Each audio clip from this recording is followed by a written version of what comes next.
Showcase. We're really excited to give you guys the first that our club has ever done for Black History Month. This showcase marks the beginning of our annual Blacktivity Week. Tomorrow and Wednesday will be the basketball games hosted in the gym. So far, we only have 2 teams that signed up, and we really want to encourage you guys to sign up because the prize for the team that wins is free platters from the cookout and early access to the line. So anybody who's interested in free chicken, mac and cheese, rice, greens, banana pudding, cornbread, free sodas, and everything, I recommend you sign up for our basketball tournament because the finishing team is going to be eligible for early access to the line, as well as free platters. On Thursday will be the actual cookout, 3rd period during lunch on the 4th floor. We're going to have fried chicken, baked mac and cheese, collard greens, string beans, banana pudding, and everything else. You can check your Google Classrooms for the menu. You can also check your Google Classrooms to sign up to be a participant in the basketball games. And I think it's first come, first serve for spectators. On Friday, you'll all be joining us for the Family Feud, which will be hosted here in the auditorium. And I suggest you sign up for that as well in Google Classrooms because the winner of the Family Feud, the team, will get free gift cards to local Black businesses. So if you guys are interested in supporting Black businesses in Philadelphia, I suggest that you sign up for our Family Feud. Thank you so much for supporting our first showcase. Up first, we'll have AACC's Bland doing the Black National Anthem by James Weldon Johnson, NAACP president. So please give a warm welcome to AACC's band doing Lift Every Voice and Sing.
I hope you guys enjoyed the Black National Anthem that was written in the beginning of the 20th century by James Weldon Johnson. Here we have the Deputy Superintendent of the School District of Philadelphia, Oz Hill, here to talk to us about Black resilience, leadership, and importance of Black history and education. Give a warm welcome, guys.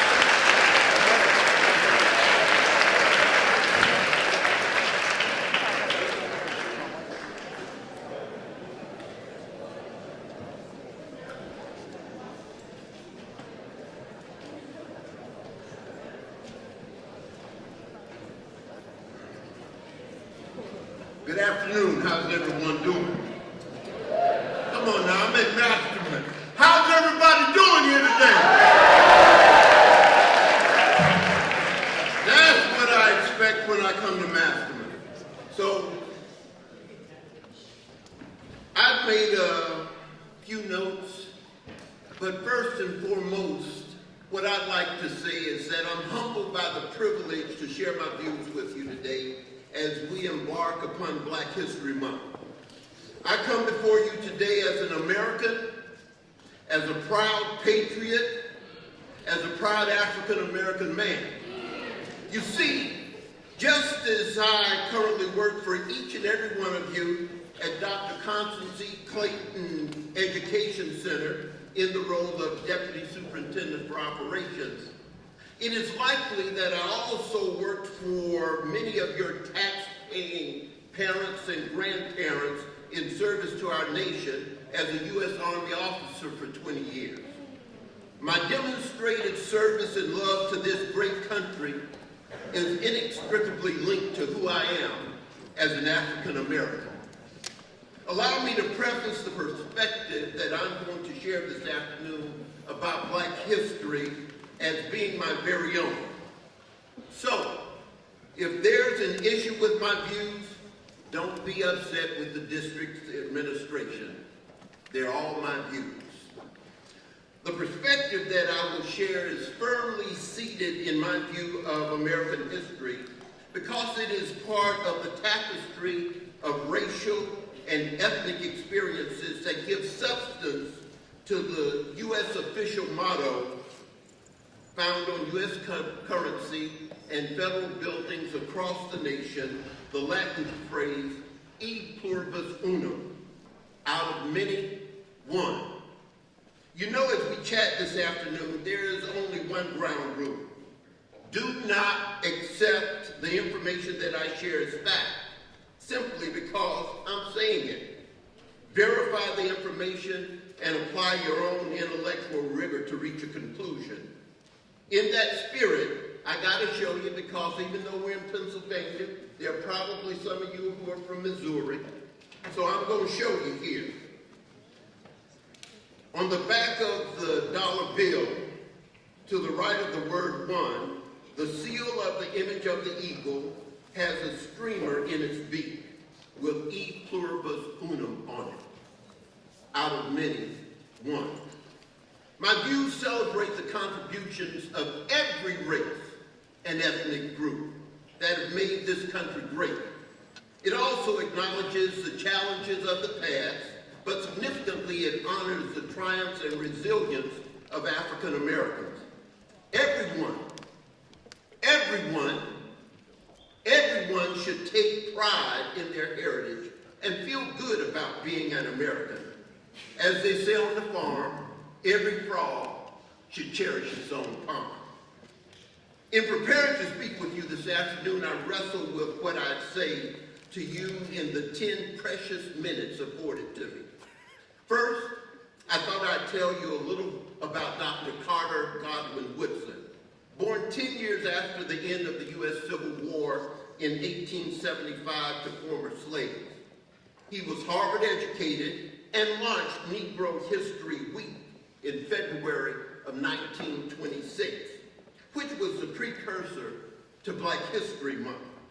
Negro History Week was expanded into Black History Month 50 years later in 1976. He recognized that the role of his own people, African American people, was not being included in American history. And he also recognized the need for research into the history of African Americans. But realizing that I would be addressing members of the Masterman School community, the #1 public high school in the Commonwealth, I didn't think I needed to mention it. I'm sure you're already aware of Dr. Carter G. Woodson. Then I thought I'd talk about great Black historic luminaries in world history that are not often mentioned in the context of Black History Month, like Hannibal. Hannibal, not Hannibal Lecter, Hannibal, born in 247 BC, was the Carthaginian general and statesman who commanded the forces of Carthage in their battle against Rome during the Second Punic War. Hannibal's crossing of the Alps in 218 BC was one of the most major events of the Second Punic War and one of the most celebrated achievements of any military force in ancient warfare. Hannibal led his Carthaginian army over the Alps into Italy, taking the war directly to the Roman Republic, bypassing Roman land garrisons and its naval dominance. Or I thought that I could tell you about Toussaint Louverture, who led a successful slave revolt and emancipated the slaves in the French colony of Saint-Domingue, which is modern-day Haiti. A formidable military leader, he turned the colony into a country governed by former black slaves as a nominal French protectorate. As a result of trickery, Toussaint was imprisoned, sent to France, and died in 1803. However, one of Toussaint Louverture's lieutenants, Jean-Jacques Dessalines, staged an uprising that led to Haiti's full independence on January 1st, 1804. He followed Toussaint's policies and examples and inspired liberation movements throughout Central and South America and influenced abolitionists in North America. And you must know that I couldn't talk about Toussaint Louverture without mentioning the Chasseurs Volontaires de Saint-Domingue, the regiment of Haitian soldiers, free black men who fought in the American Revolution. And if you don't believe me, there's a monument to them in Savannah, Georgia, right now. Or what about Kwame Nkrumah? He led Ghana to independence from Britain in 1957, the first man to lead an African colony to independence after World War II. He was Ghana's prime minister and first president. He served as an inspiration, wouldn't you know it, to Dr. Martin Luther King Jr., who often looked to Kwame Nkrumah's leadership as an example of nonviolent activism. But as I thought about it a little bit more, I concluded there is so much black history right here in Philadelphia, I decided that I would not tell you about Hannibal, Toussaint, or Kwame. You know, a key figure in Sylvester Stallone's Rocky running up the steps of the Philadelphia Museum of Art is Julian Francis Abel, the African-American architect who designed the Philadelphia Museum of Art.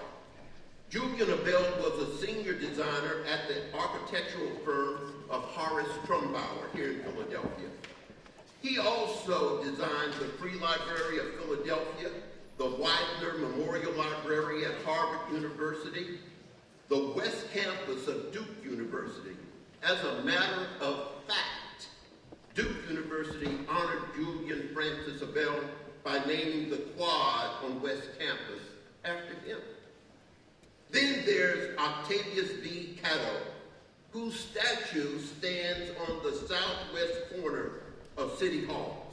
He organized to end segregation of the city schools and streetcars and the effort to gain the right to vote. The efforts paid off. In 1867, streetcar segregation ended throughout the state, and legal segregation of schools ended in 1881. Although, as we know, de facto segregation continued well into the 20th century. The 15th Amendment to the U.S. Constitution gave Pennsylvania's black Americans the right to vote in 1870. However, Octavius B. Catto was shot and killed while trying to cast his ballot in 1871. Oh, holy cow!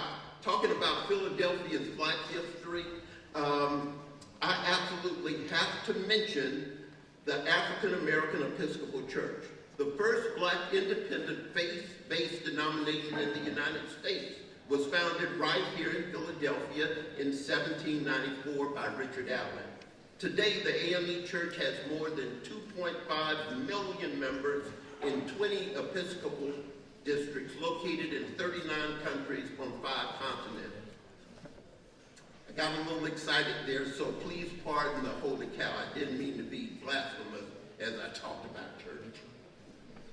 I could go on and talk to you about Philadelphia's unrivaled legacy of African American political, sports, entertainment, business, and education luminaries. But as I stated at the very beginning, I was only given about 10 minutes here. And there are too many iconic Philadelphia figures in every field of human endeavor to mention. Then it clicked as I thought about what I would tell you this afternoon. I should tell you a little about African American culture and its influence on history. So for a moment, let's talk about the Juneteenth holiday and the Divine Nine. Juneteenth commemorates the emancipation of slaves in Texas on or about June 19, 1865. Although President Lincoln issued the Emancipation Proclamation in January of 1863, slaves in Texas were not made aware of freedom until June of 1865, when Union soldiers arrived in Galveston, Texas. So, for more than 2 years, they worked without rights or compensation. When I think about organized labor's fight for an honest day's wages, for an honest day's work, I often think about the parallels that align with the Juneteenth holiday symbolism. Black fraternities and sororities, or as they are known, the Divine Nine. Alpha Kappa Alpha or Alpha Phi Alpha Fraternity Incorporated, Alpha Kappa Alpha Sorority Incorporated, Kappa Alpha Psi Fraternity Incorporated, Omega Psi Phi Fraternity Incorporated, Delta Sigma Theta Sorority Incorporated, Phi Beta Sigma Fraternity Incorporated, Zeta Phi Beta Sorority Incorporated, Sigma Gamma Rho Sorority Incorporated, and Iota Phi Theta Fraternity Incorporated. Although founded with unique differences, they all share the common values of fellowship, brotherhood or sisterhood, respectively, academic excellence, and service to the community. The history of these venerable organizations is nested in the talented 10th essay written in 1903 by Dr. W.E.B. Du Bois, the first African American to earn a PhD from Harvard University. Dr. Du Bois' talented 10th essay emphasized that the 10% of African Americans with the ability to lead should pursue higher education to develop their leadership skills. And their education should be used to improve the African American community. So, when wondering minds contemplate the significance of African American fraternities and sororities in professional and civic circles, please be sure to mention the common goal of education in service to the community. Many of the most recognizable African American leaders and celebrities are members of the Divine Nine. But yet again, I decided not to spend any time on those things because most are now familiar with the Juneteenth holiday, and my musings about the holiday are probably a little bit of a stretch and only make sense to me. And then those who aren't familiar with the Divine Nine will learn a little bit more about them when they get to college. So, with the 10 minutes that I have remaining, and I want to go out with a bang. So with the 10 minutes that I have remaining, I'm going to tell you about Black history as I see it, as an African American man. You see, for me, every day is a celebration of Black history. As I walk in the shadows of African Americans who have triumphantly overcome insurmountable odds to contribute at the highest levels in every field of human endeavor. It is a celebration of a history that includes both of my parents ascending from the rural South in the 1940s to achieve college educations. Maybe Dr. Du Bois imagined them when he wrote the talented 10th essay. Black history is a history that validates that the American dream is possible. If my parents could achieve it, so can each and every one of you. Black history, our history, which is American history, according to Dr. Carter G. Woodson, is rife with evidence about the value of education, hard work, and sacrifice. More than 150 years ago, Horace Mann the 19th century champion of publicly funded education, argued that education is the great equalizer of the conditions of men, the balance wheel of social machinery. Horace Mann's words remain true today. So finally, my message today is simple. Each of you can do and be anything you choose to be through education, perseverance, self-determination, and faith. So I challenge you to make an installment in your history, our history, Black history, American history, by being extraordinary every day. The sky's the limit. Thanks for my attention.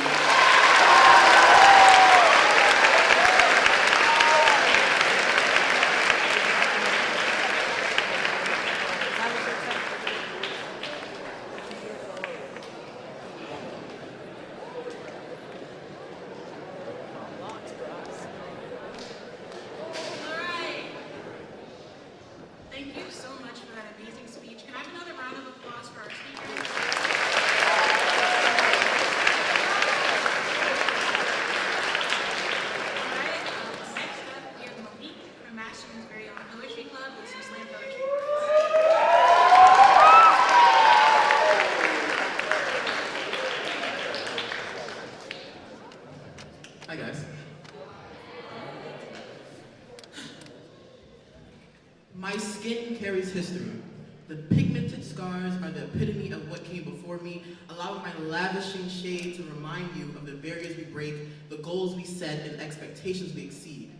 A culture rooted deep in afros, comedy, and colorism, calling ourselves kings and queens to uplift our already diminished spirits. Molded us into shadows, but don't you see? We are the sun and the soil, the gift that keeps on giving, the light that keeps on living. Every kinky curl, every written word, a testament to the race we've won. I am not empty, but I am burdened. We are the dream and the dreamers, using our voices in places where those who cannot no more, walking for those who don't, to let them remember, let them know, Black is beautiful.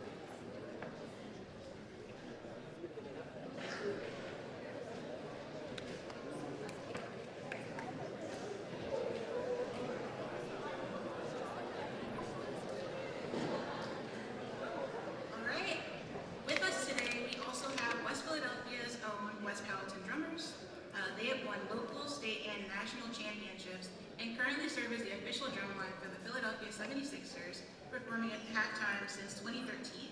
They truly represent passion, discipline, and music in the Black community. Can I have a round of applause for them?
Mr. Tannen. Give them a hand, guys.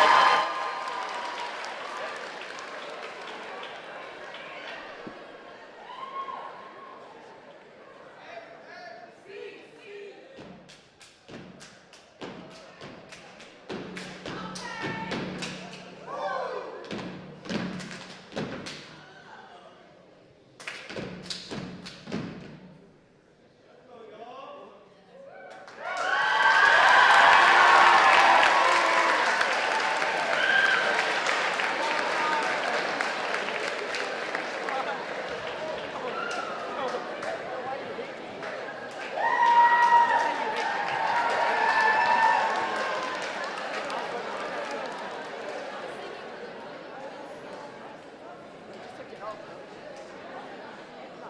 right. Up next, we have AACC's very own band performing Redbone by Childish Gambino.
Wow, that was amazing.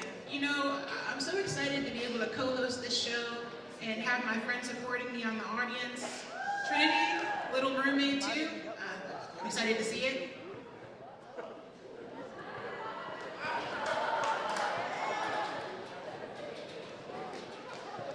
I thought that was a good one.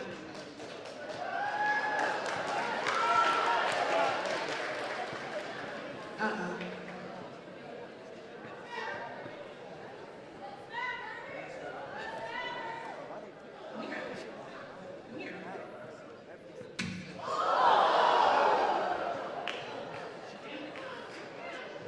We have a challenge. Let the challenge begin.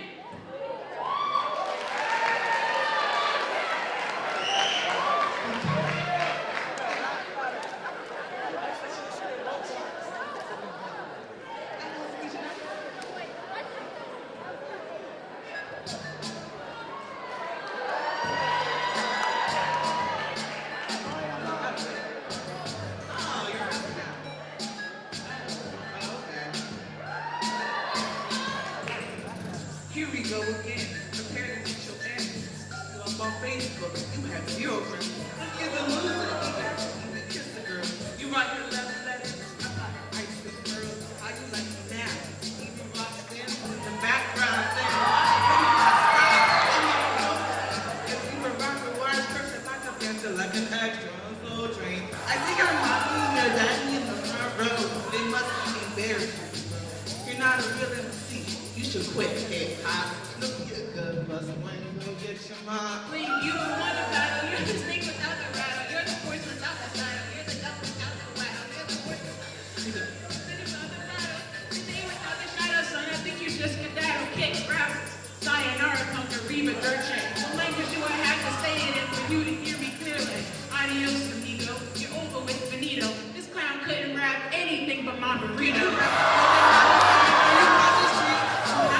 Out the house doesn't fit me, and now you look sweet. I made him go mute. Put your camera on, so you can post this on YouTube. She's got a screw loose, she's terrified to butt. Like bacon, I could blow him over with the gun. You weak like 7 days, you deserve blues. You should walk around in some high heel shoes. You should rock pigtails in the skirt. You shaking in your boots. Are you feeling or maybe I should hurt more than the feeling. Maybe I should the roof off the ceiling. Maybe you should start healing. Your eyes are getting misty. You're so bad, you need to diss me. Kissy, kissy, Roxanne. Did you miss me? I'll take her out to dinner after I've eaten this biscuit. And when we're on vacation, I'm not a house it. Here's a couple bucks, buy yourself a better outfit.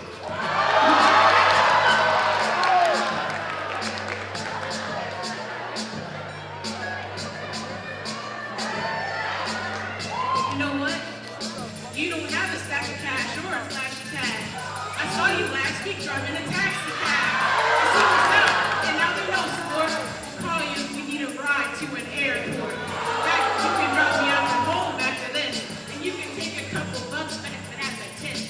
You're playing yourself with solitaire, telling everyone that's here that you're a millionaire. You're not a baller, you're a phony. I bet your whole crew is a bunch of random homies, and now you're lying dead lonely. Your persona is a facade, the only girls you get are in the pages of a catalog. We are staying out of the club. You take back serious to the shoes made of hush. And what's funny is your truth is enough. Why'd you have to make up all the money and the stuff? I guess it's easier to play the role and act hard if you don't have the guts to tell us who you really are. So you can keep a trophy that you don't deserve. I might be a busboy, but you just got served.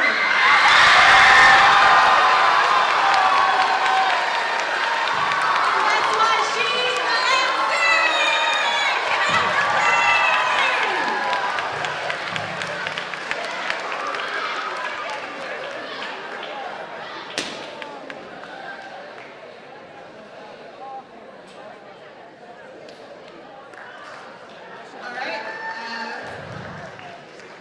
Now that that's over, we will now be welcoming Oliver Tarpaga and Dafra Pura, who will be performing African cultural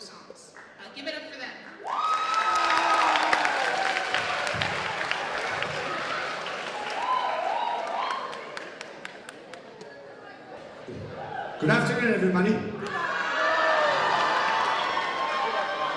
How are you today? Good, very nice. Okay. All right, my name is Olivia Tampaga. And if one day you go to Princeton University, just find me, and I'll take care of you. All right?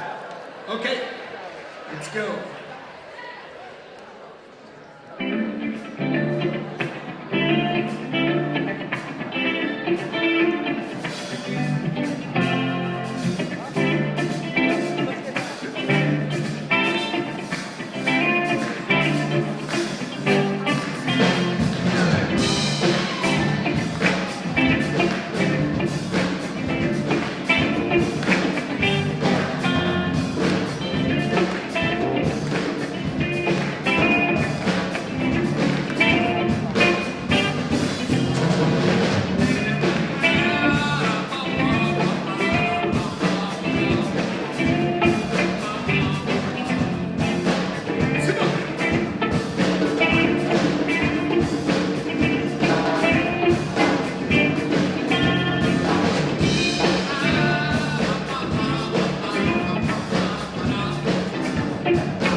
Thank you for your love. This is a fraction of the band. We don't have all the wind players and this crazy big thing, but it's just special to be here for you guys. Thank you for inviting us to come and play for you. Actually, I'm originally from a beautiful country in West Africa called Burkina Faso. And this drummer over there played for the most famous rapper of the country and then the award-winning musicians. This guy was the musical director of many famous people around West Africa. And he's been playing in stadiums with the biggest artists from the continent. So for us, it's an honor to come here and give you a gift and play for you. All right? Good.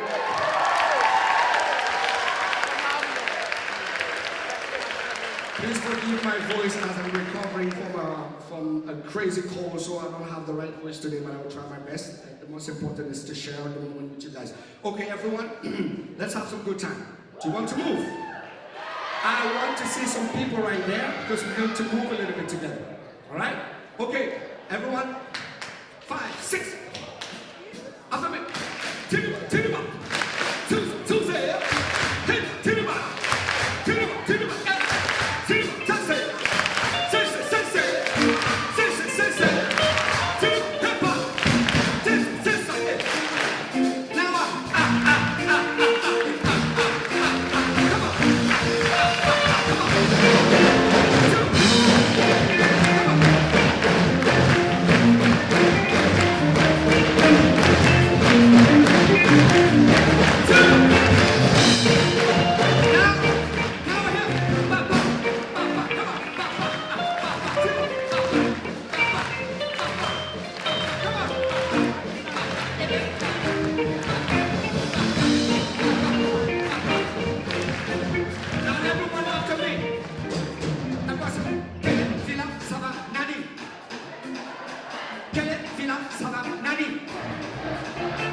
Now, if you, I have to hear you sing. Everyone say, Kele, Kele, Fila, Fila, Saba, Saba, Nani, Nani. It means 1, 2, 3, 4. Very simple. Ready?